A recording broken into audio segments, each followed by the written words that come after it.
last week we talked about the 7 parables that appear to us at this particular juncture in the Gospel of Matthew.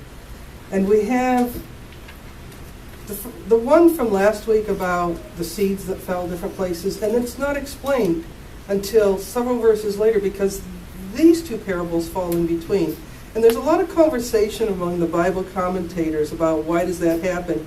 And someone said, and I don't remember who it was, said, well, I think it's because the disciples were afraid they were going to get yelled at by Jesus, so they thought this gave them more time to figure out the one before that wasn't nearly as self-explanatory as these are. And I think these are fairly self-explanatory, so I'd love to say to you, I'm going to sit down, you all get it, and I don't need to say anything. But I have about 8 pages I want to share before that happens. There's something about being supersized, as I seem to continue to become, and being supersized by God, which I think is what these 2 parables are about. Jesus is talking in these 2 parables, if you think about it, about things that are hidden. Hidden in the earth as a seed that is planted, and hidden in the bread as leaven that the woman will later bake. And so, for me, some questions arise. And one of these is, does the way we live our lives obscure from our view or make hidden what God wants us to be about in the kingdom or the realm of God? We talked about that a little bit last week. Do we get lost and start perhaps serving other gods? I know sometimes I serve the God of vacation, far away, in a different place, where there's no cell service.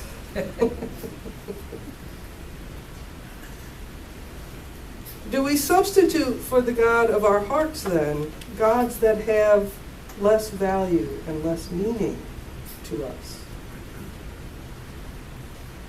And the other question I have as we ponder these 2 parables of the mustard seed and the leaven, do we get that things are not always what they seem to be?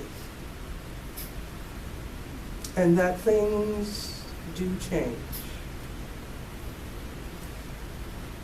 When we talk about the mustard seed, and there's all kinds of commentaries about what seed is it, and then they start naming plants, and I have no idea what they're talking about. I didn't have Dan on call, so I didn't get to ask. And they say, well, it could be this, it could be this, but then I say, well, it's probably the common mustard seed. And if it's allowed to grow, and remember it says in Scripture, it will become a large shrub or even a tree, and it can become, they think if it's the common mustard seed from the near Middle East, somewhere between 8 and 12 feet tall. So the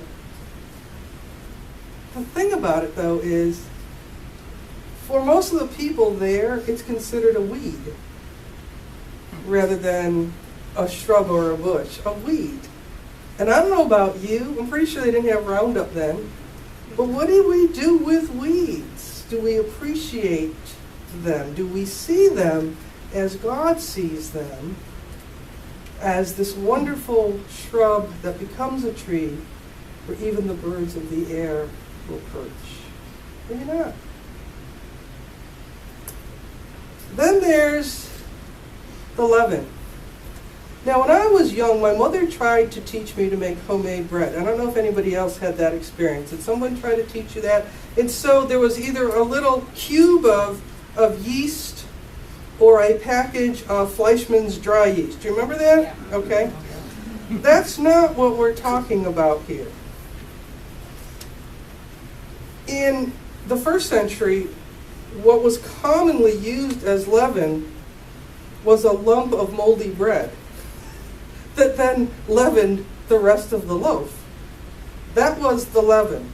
And so, how many of us would say, look, my masterpiece, look what I got from a lump of mold, this wonderful loaf of bread, won't you have it? So things are not always what they seem to be, and they certainly can change. over time. And that's part of our lesson for today. If you think about it, today on the third Sunday of the month we celebrate birthdays. I'm pretty sure anybody celebrating a birthday this month is not the same person that he or she was a year ago. Right? Imagine yourselves 20 years ago. Could you 20 years ago say, in 20 years I'm going to look like this, be like this, and all that craziness that goes with getting older? Or do you still see yourselves not as the ma'am or the sir that the rest of the world sees you, but as like the 21-year-old that's going, why are they ma'aming me? Why are they sirring me? What about anniversaries? We celebrate anniversaries today. Anniversaries of all manner, but anniversaries of committed love among them. Could you have imagined a year ago that this year would be like this? Or whenever that first day was that you committed that love, could you imagine that 10 or 15 or 20 years later it would grow into this? It's amazing what happens when we let the seed grow and the leaven do its work. And part of that is what today is about. And I think Amelia's agreeing with me, I'm not quite sure.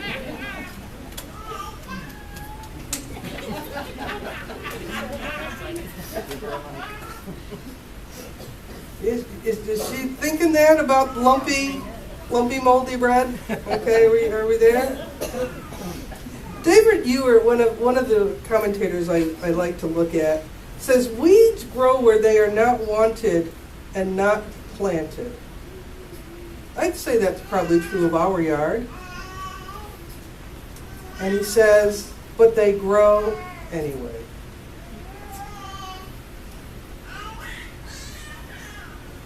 The kingdom or realm of God as weed is beyond our control. Weeds don't need our help to grow or come into being at all.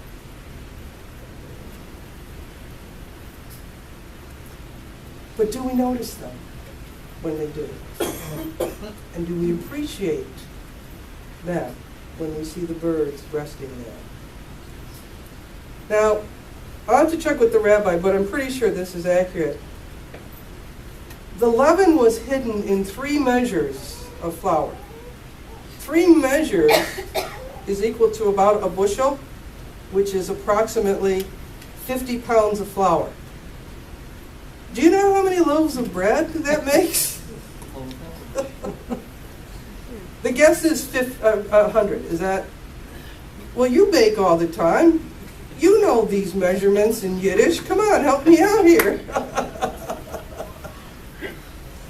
That's a lot of dough. That's a lot of dough. But if we go back to this culture of the first century, the bread that was the better bread was the unleavened bread, because it was associated with Passover and Messianic hope. And leavened bread associated with corruption and impurity and everyday life. Beyond that, bread was associated with women's work, which was not valued as it could have been. So we have kind of this weedy mustard seed story and this moldy bread that makes so much, that can feed so many if we allow it. And I started to think about it, and I thought, I wonder what contemporary stories or contemporary parables around something like this might be. Like, what if we took a little bit of something and turned it into a lot of something else? Would that be the kingdom or the realm of God inbreaking on us?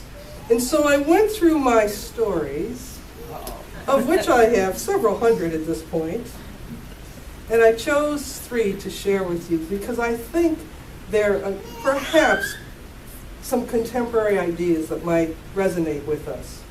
The first one comes from the book Chicken Soup, and I know most of you are familiar with that. And the title of the story is Amanda and the Homeless in New York City. And it's the story of a snowy April in New York where a mother takes her teenage daughter Amanda to New York. And their whole trip is paid for. So they had first class airfare, and they got to stay at the Plaza Hotel, and they had tons of money for food, and they were going to the Phantom of the Opera, and then dinner at the Tavern on the Green.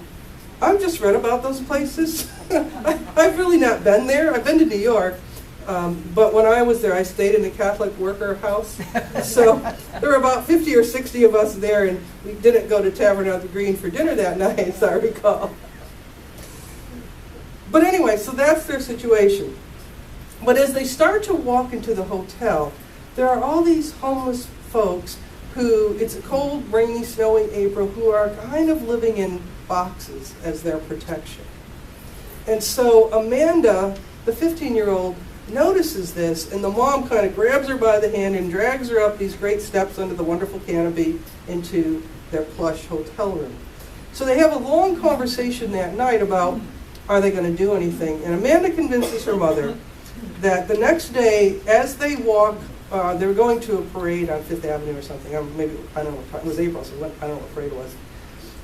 That they will stop and either give dollars that they had or coins that they had, so that every homeless person they saw in a box between where they left their hotel, where, by the way, they had breakfast, French toast at $38 a piece. And the mom says, never paid that much for French toast before. But Amanda convinces her mom that they will make a donation to every single homeless person they find between when they leave the hotel and when they get to their destination. And they're almost to their destination, and there's one more homeless guy, and they're out of cash. And Amanda says, we need to do something. And the mother's like, we're out of cash. And he's in a box, and he has a sign that says, homeless and has AIDS. And Amanda's like, we need to do something, we need to do something. And her mother's like, well, they just keep walking because they've run out of all their cash. Well, the mom puts her hands in her pocket of her coat, and in one of her pockets she finds a $5 bill. And she takes it out, and she's like, oh, I don't know, apparently $5 was a lot of money whenever this happened. It still is for me. And she's looking at it, and Amanda looks at her, and she looks at Amanda, so she gives Amanda the $5 bill. Amanda runs back to this man they've now passed, and then the mother's afraid that Amanda's in the streets of New York by herself, where they've been told, don't look at anybody, don't talk to anybody, So she, is running after Amanda. And when they get there, she says, the man looked up at us with the eyes of purest blue. And she said, I've never seen eyes like that. He looked up at us. And I never saw anybody look at me that way that he looked at me. And she said, he thanked us. And they started to walk away. And the mom had the thought, maybe that was Jesus somehow. And certainly it wasn't our Middle Eastern Jesus, who would not have had, probably, eyes of blue. But some Jesus persona. And they look back, and he's gone. There's no box, there's no man, there's no sign, there's no anything. And the mom says, this is a true story. This is a true story. So that's the most money I'm going to tell you about today. Okay, $5. Okay, the next story is about $1.11. Okay, this is also a true story. And it's about a little girl named Tess, and she goes into her bedroom and she takes out her piggy bank and she counts all the money, and there's $1.11 in it. And she double counted it to make sure she knew exactly what it was. And then she goes down to the Rexall drugstore on the counter. How many of you remember the Rexall drugstore? Okay.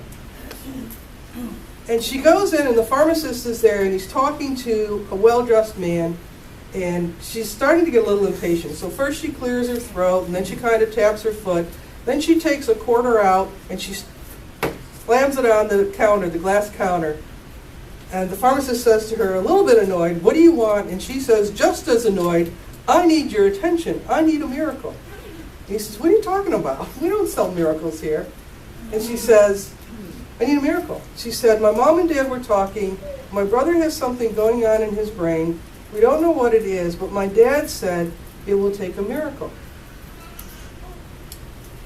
And so the man to whom the pharmacist is speaking says, "Well, how much money do you have?" And she says, "Well, I have $1.11. And he said, "Let me see, that may be the exact price of a miracle today." And he takes her by the hand, and they walk to her house, and he is a famous neurosurgeon from Chicago. And he takes the $1.11. And for $1.11, he performs surgery on, takes the brother to Chicago, performs surgery on him, and then the child returns home and recovered, and all was happy. So, okay? So, first you have $5, then we had $1.11. Okay? 57 cents. These are stories I've told you before, so if they're sounding familiar, that's a good thing. That's a good thing. Okay? A little girl stood near a small church from which she had been turned away because it was too crowded. "I can't go to Sunday school," she sobbed to the pastor as he walked by. Seeing her shabby, unkempt appearance, the pastor guessed the reason, and taking her by the hand, took her inside and found a place for her in the Sunday school class. The child was so happy that they had found room for her, and she went to bed that night thinking of other children who had no place to worship and hear the stories of Jesus. Some 2 years later, this child lay dead in one of the poor tenement buildings of her city. Her parents called on the kind-hearted pastor who had befriended their daughter to handle the final arrangements. As her tiny body was being moved, a worn and crumpled red purse which was found, which seemed to have been rummaged from some trash can. Inside was 57 cents and a note.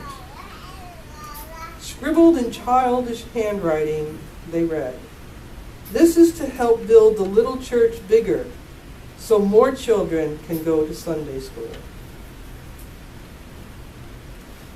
Carrying this note in the cracked red pocketbook to the pulpit, the pastor told the story and challenged his deacons to get busy and raise enough money for a larger building. A newspaper published the story, and it was read by a wealthy realtor who offered a parcel of land worth many thousands. And told that the church could not pay so much, he offered to sell it to the church for 57 cents. Church members made large donations. Checks came from far and wide. Within 5 years, the little girl's gift had increased to $250,000, a huge sum for the turn of the century. I'm thinking not the 21st century. So when you are in Philadelphia, look up Temple Baptist Church, which seats 3,300 people.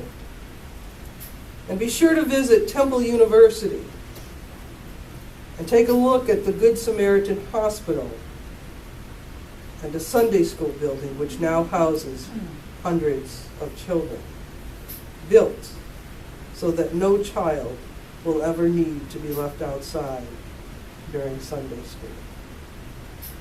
In one of the rooms in the Sunday school is a plaque to the little girl who sacrificed 57 cents so many years before.